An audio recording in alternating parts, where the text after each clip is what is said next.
Quando a nave começa a cair da órbita, envolta por fogo, silêncio e forças capazes de esmagar um corpo humano, uma verdade desconfortável aparece.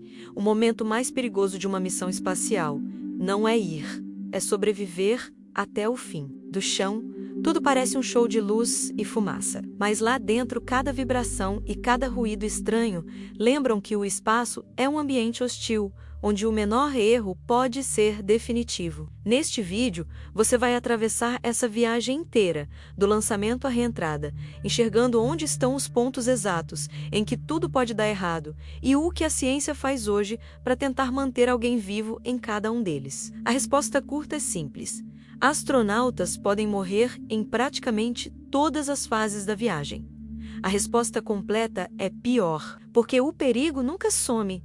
Ele só muda de forma. Este é o corredor da morte espacial. Um foguete não é um transporte, é uma carga explosiva forçada a subir. Quando ele acende seus motores, em poucos segundos toneladas de combustível se transformam em fogo comprimido, empurrando a nave para fora da Terra numa violência que o corpo humano só aguenta porque foi treinado à exaustão. Imagine estar sentado ali vendo o painel tremer, ouvindo ruídos que você nunca ouviu na vida e sabendo que, se um único componente falhar, não existe saída de emergência. Essa fase crítica de ascensão é o primeiro momento em que a ideia de morte deixa de ser teoria e vira sensação física. E o mais desconfortável é saber que isso tudo acontece antes da parte em que eles perdem até a chance de escapar. Lançar um foguete é, na prática, pilotar uma bomba controlada. Desde o primeiro segundo, a nave é tratada como um organismo em estado de alerta máximo. Sensores medem vibração,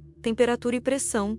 Qualquer desvio dispara alarmes e pode exigir abortar a missão. É como tentar subir uma estrada esburacada em um caminhão carregado de explosivos, sabendo que qualquer solavanco errado pode ser o último. Existe um ponto chamado máxima pressão dinâmica, o momento em que o ar exerce a maior força possível sobre a estrutura. Se algo falha aqui, as máquinas precisam decidir antes que um ser humano consiga entender o problema. Sistemas de escape foram criados porque no passado a falta deles custou vidas inteiras. Hoje, em muitos veículos, se algo falha logo no início, uma cápsula com os astronautas é ejetada para longe. É a chance de transformar uma explosão em pouso de emergência. Mas tudo isso só vale enquanto ainda há tempo para apertar esse botão de pânico. Enquanto as pessoas na Terra veem apenas um ponto brilhante subindo no céu. Dentro da cabine, o astronauta sente o próprio peso multiplicar, o sangue sendo puxado, o peito ficando pesado. As forças G apertam o corpo contra o assento, como se um bloco de concreto invisível tivesse caído sobre o peito. Nesse momento, o instinto humano grita para fugir, mas não existe fuga possível. Só resta confiar que cada cálculo e cada peça estão no lugar. E, assim que os motores se calam, uma sensação estranha invade. O foguete parou de empurrar. A gravidade parece ter sumido, mas o risco não acabou. Na verdade, ele muda completamente de forma. E é aí que começa a parte mais traiçoeira, aquela em que o perigo deixa de fazer barulho. Quando a nave entra em órbita, a cena parece calma. Do lado de fora, a Terra passa devagar sob a janela, azul e iluminada. Mas na prática, é como morar dentro de uma lata de metal cercada por um vácuo mortal, a centenas de quilômetros de altura. Ali dentro, cada suspiro depende de sistemas que reciclam o ar, retiram dióxido de carbono e mantêm a pressão correta. Qualquer falha transforma o que parece um laboratório futurista em um aquário rachado no fundo do oceano. O mais assustador é que muitos problemas começam de forma silenciosa, sem sirene, até ficar tarde demais. E isso ainda é o lado mais controlado da viagem. O corpo humano sente rápido que não foi feito para esse ambiente. Sem gravidade, o sangue se redistribui, o rosto incha, os olhos são pressionados. O cérebro precisa se adaptar a uma sensação completamente nova. Alguns astronautas relatam enjoos, dores de cabeça e uma espécie de ressaca espacial nos primeiros dias. Pesquisas apontam que missões longas podem gerar perda de massa óssea, mudanças no coração e alterações de visão, que ainda estão sendo estudadas. É como se o corpo estivesse pagando um preço lento e constante por cada dia longe da gravidade. E isso ainda é o que os médicos conseguem medir. O mais inquietante é o que pode acontecer depois de meses lá em cima, sem ninguém por perto para socorrer. Dentro da estação ou da cápsula, o maior inimigo não é algo vindo de fora, é o ar que sai do pulmão de cada um. O dióxido de carbono que expiramos precisa ser retirado por filtros e ventilação constante. Em gravidade zero, ele não sobe nem desce, pode se acumular perto do rosto, causando tontura, confusão e, em níveis altos, desmaio e morte. Dormir confiando que uma máquina está te impedindo de sufocar no próprio gás é uma realidade da vida em órbita. Astronautas treinam até a forma de detectar vazamentos, desligando ventiladores, prendendo a respiração e ouvindo um assobio quase imperceptível. Ao mesmo tempo, uma falha elétrica séria pode apagar luzes, desligar a ventilação e interromper a comunicação com a Terra em segundos. Tudo que é invisível para quem está assistindo vira motivo de atenção para quem está lá em cima. E por incrível que pareça, esse ainda não é o inimigo mais rápido que eles enfrentam. Quando um sistema importante falha, não existe técnico de plantão do outro lado da rua. Quem está a bordo precisa virar mecânico, eletricista e médico de si mesmo, usando apenas o que levou dentro da nave. Temperaturas podem oscilar, equipamentos superaquecer, alarmes disparam e qualquer decisão errada pode transformar um problema técnico em emergência de vida ou morte. É uma mistura de filme de suspense com laboratório de física contínuo. Para quem vê da Terra, a órbita parece calma. Para quem vive ali, é um equilíbrio delicado em que nada pode sair do lugar sem que alguém perceba, mas o verdadeiro inimigo ainda está do lado de fora. Os astronautas olham pela janela e veem a Terra passando sob seus pés, como se estivessem flutuando em um sonho. Mas cada volta ao redor do planeta é também um lembrete de que só alguns centímetros de metal separam o corpo de um vácuo absoluto. Enquanto eles se acostumam a viver nessa fronteira, algo ainda mais rápido e invisível circula lá fora, como uma chuva de lâminas em alta velocidade. Não adianta ter um melhor ar e a melhor energia, se, a qualquer momento, um fragmento invisível pode decidir cruzar o caminho da nave. É aqui que começa o tiroteio invisível. Lá fora, cruzando o céu a quase 30.000 km/h. Existe uma nuvem de fragmentos que não aparece nas fotos bonitas da estação. São pedaços de satélites mortos e parafusos, restos de foguetes e todo o tipo de lixo espacial viajando rápido o suficiente para atravessar metal como se fosse papel. Cada um desses objetos é um projétil em potencial apontado para a nave e para o traje do astronauta. É como viver em uma casa de vidro, em uma região de tiro, sabendo que qualquer impacto pode ser o último. E não há como simplesmente descer dali e entrar em um lugar seguro. Os radares conseguem rastrear muitos fragmentos maiores, mas não veem tudo. Existe muita coisa pequena demais para ser mapeada e grande o bastante para causar estragos sérios. Quando um alerta chega, a estação ou a cápsula pode fazer uma manobra de desvio, um pequeno passo de lado em órbita. Só que nem sempre dá tempo, e nem sempre existe aviso. É como atravessar uma rodovia guiado por câmeras que só mostram os caminhões, mas não os carros menores. Saber que há ameaças que você não consegue enxergar rodando com você ao redor do planeta é um tipo de tensão que não desaparece quando você fecha os olhos. Para reduzir esse risco, os astronautas seguem um protocolo de abrigo. Quando a probabilidade de impacto fica alta, todos se fecham em uma cápsula de retorno, prontos para desacoplar e fugir se algo atingir a estrutura principal. Imagina o clima ali dentro. Silêncio tenso, olhares rápidos para os instrumentos, cada barulho interpretado como possível início de uma tragédia. Não é fuga, é contenção. Se nada acontecer, a missão continua. Se algo acontecer, provavelmente termina ali. Mesmo quando nada acontece, a lembrança de que poderia ter acontecido fica gravada. E ainda assim, existe um momento em que eles precisam fazer algo ainda mais arriscado: abrir a escotilha. Quando a escotilha se abre e o astronauta dá o primeiro passo para fora, acaba a sensação de estar protegido por uma nave e começa algo muito mais direto. Agora, entre o corpo e o vácuo absoluto, existem camadas de tecido, metal e sistemas de suporte de vida.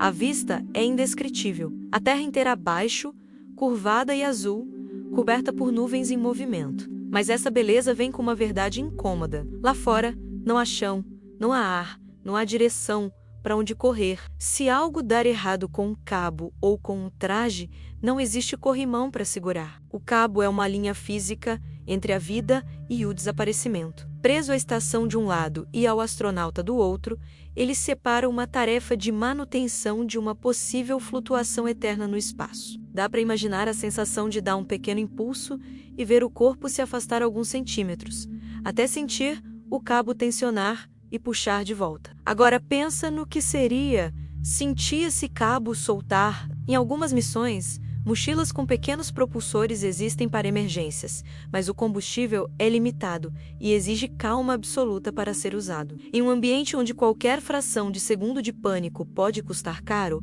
essa margem é apertada. O traje espacial funciona como uma nave em miniatura. Ele precisa manter pressão, temperatura, oxigênio e ainda remover dióxido de carbono em tempo real. Um vazamento pode fazer o ar escapar, derrubar a pressão e causar sintomas graves muito rápido. E aqui entra uma das cenas reais mais angustiantes que já aconteceram fora de uma nave. Em uma caminhada espacial, a água do sistema de resfriamento vazou para dentro do capacete de um astronauta, cobrindo parte do rosto. A ideia de se afogar dentro de um traje, cercado de nada, deixou de ser teoria e virou incidente registrado em relatório. Enquanto isso, ferramentas e tarefas continuavam lá fora esperando para ser completadas. E tudo isso acontece antes da parte mais mortal da missão começar. Para quem observa da Terra, é perturbador ver uma figura humana minúscula pendurada na escuridão, com o planeta inteiro passando sob os pés.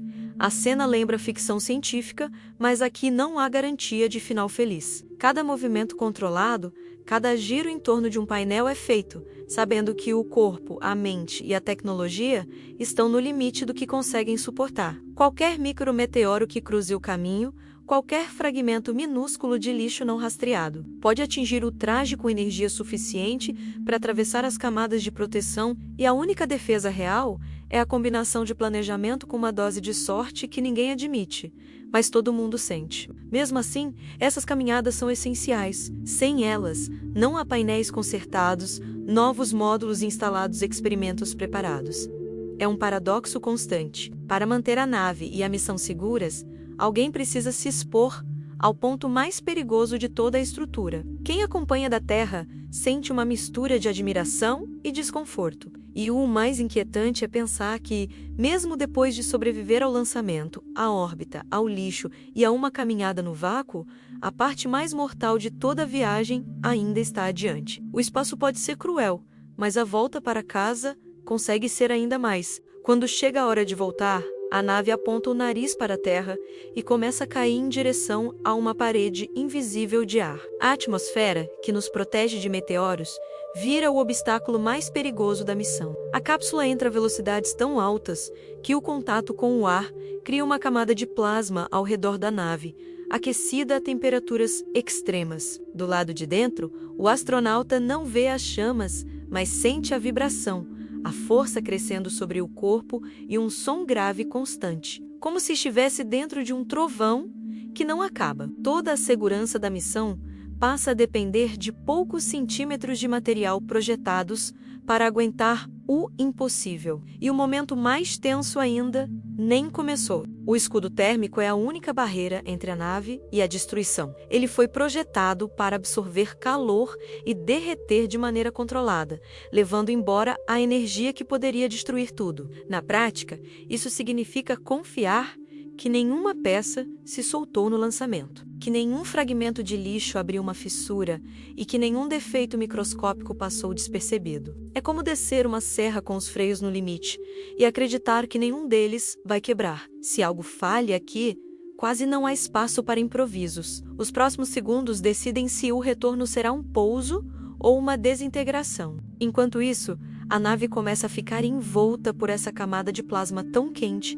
que bloqueia as ondas de rádio. Por alguns minutos, a cápsula e a Terra deixam de se falar. Para quem está no controle em solo, é uma janela de silêncio em que ninguém sabe com certeza se a tripulação está viva do outro lado. Para quem está lá dentro, é o trecho em que qualquer problema precisa ser resolvido sem nenhuma ajuda. Não há como ligar para alguém, não há como pedir socorro. É aqui que o treinamento e os sistemas automáticos são colocados à prova de forma mais brutal. Dentro da cabine, a força G volta com tudo, agora empurrando o corpo para o assento enquanto a nave freia no ar. Alguns astronautas descrevem a sensação como se um peso enorme estivesse sentado sobre o peito. Cada respiração ficando mais trabalhosa, o sangue sendo puxado, a visão escurecendo nas bordas. Ao mesmo tempo, instrumentos precisam ser monitorados. Pequenas correções de atitude podem ser necessárias e cada segundo parece muito mais longo do que realmente é. O corpo luta para aguentar, enquanto a mente repassa, em silêncio, tudo o que foi vivido desde a hora em que a nave deixou o solo. Mesmo depois de atravessar o ponto mais quente e o silêncio do blackout, ainda falta o capítulo final. Paraquedas precisam abrir na sequência correta, estruturas têm que aguentar o tranco. O mar ou o solo se aproximam rápido demais. A margem de erro continua existindo até o último metro da queda. Só quando a cápsula finalmente toca a água ou a terra e para de se mover, é que o risco imediato começa a diminuir de verdade. A missão pode ter durado dias ou meses, mas para muitos astronautas, é esse trecho de poucos minutos que fica gravado como a parte mais intensa e perigosa da viagem. Cada vez que uma missão termina em tragédia, o espaço deixa de ser só um sonho distante e vira um lembrete dos limites da nossa tecnologia. Acidentes em lançamento, em órbita ou na reentrada não são apenas notícias tristes, são capítulos de um manual de riscos escrito com vidas reais. Engenheiros, médicos e tripulações estudam cada detalhe dessas falhas para entender o que não pode se repetir. De fora, esses relatórios parecem frios, cheios de números e termos técnicos, mas por trás de cada gráfico existe sempre a mesma pergunta: o que poderíamos ter feito diferente para que aquelas pessoas voltassem para casa? Dessas perguntas, nascem mudanças profundas. Sistemas de escape são redesenhados, protocolos em órbita ficam mais rigorosos, escudos térmicos passam a ser inspecionados com muito mais cuidado. É como se cada erro se transformasse em uma camada extra de proteção para o próximo. A subir, nada do que existe hoje, de estações internacionais a cápsulas modernas, foi construído sem esse histórico de tentativas, falhas e correções. Ainda assim, ninguém sério diz que agora está completamente seguro. O espaço continua sendo um lugar onde qualquer desvio pequeno pode gerar uma consequência enorme. Para quem acompanha daqui de baixo, existe uma mistura curiosa de medo e confiança. Medo, porque fica claro que não há como eliminar todos os riscos. Confiança, porque a cada incidente a resposta não é desistir, e sim aprender. De um jeito ou de outro, isso conversa com a vida de quem está assistindo. Quantas vezes você precisou tomar decisões importantes, sabendo que não existia garantia, só a chance de reduzir o erro? A diferença é que lá em cima, essa mesma lógica vale com o universo inteiro em volta, e muito menos margem para tentar de novo. Os próprios astronautas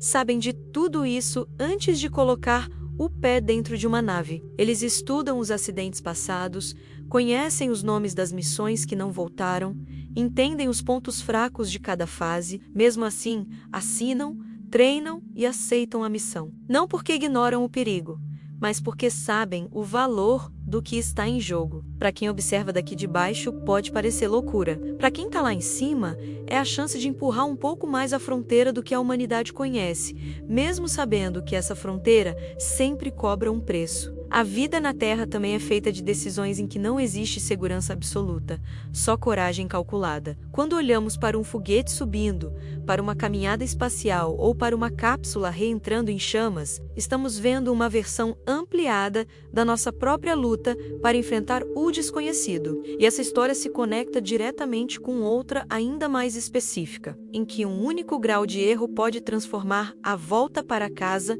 em desaparecimento silencioso no vazio. Antes de descer desse foguete narrativo, vale encarar uma pergunta direta. Depois de ver cada uma dessas fases, você teria coragem de entrar em uma nave rumo ao espaço, sabendo exatamente onde estão os pontos em que tudo pode acabar em segundos? Talvez a sua resposta seja nunca, talvez seja sim, mesmo com medo, mas o importante é perceber que entender esses riscos muda a forma como a gente olha para cada imagem de estação, cápsula e foguete decolando. Se esse vídeo te fez enxergar o espaço com outros olhos, mais humanos, mais conscientes e até mais inquietos, aproveita esse impulso. Me conta nos comentários qual foi o momento mais assustador para você: o lançamento, o silêncio da órbita, o lixo viajando como projétil ou a cápsula mergulhando em fogo na reentrada. E claro, se inscreve no canal, ativa as notificações e deixa o like, porque isso mostra para o algoritmo que você quer continuar explorando esse lado sombrio e científico do universo aqui comigo. Se você quer mergulhar ainda mais fundo em um único ponto dessa história, a próxima parada é quase obrigatória. O próximo vídeo da sua maratona é sobre o erro de 1 grau, o motivo pelo qual voltar da Lua pode ser tão mortal. Nele, você vai ver como um simples ângulo errado pode fazer a nave quicar na atmosfera e desaparecer no vazio, sem combustível, sem ar e sem resgate, e entender por que a volta da Lua é um dos momentos mais arriscados de toda a missão. Clica nele na tela final e continua essa viagem, porque a fronteira mais perigosa da exploração espacial ainda está justamente no caminho de volta para casa.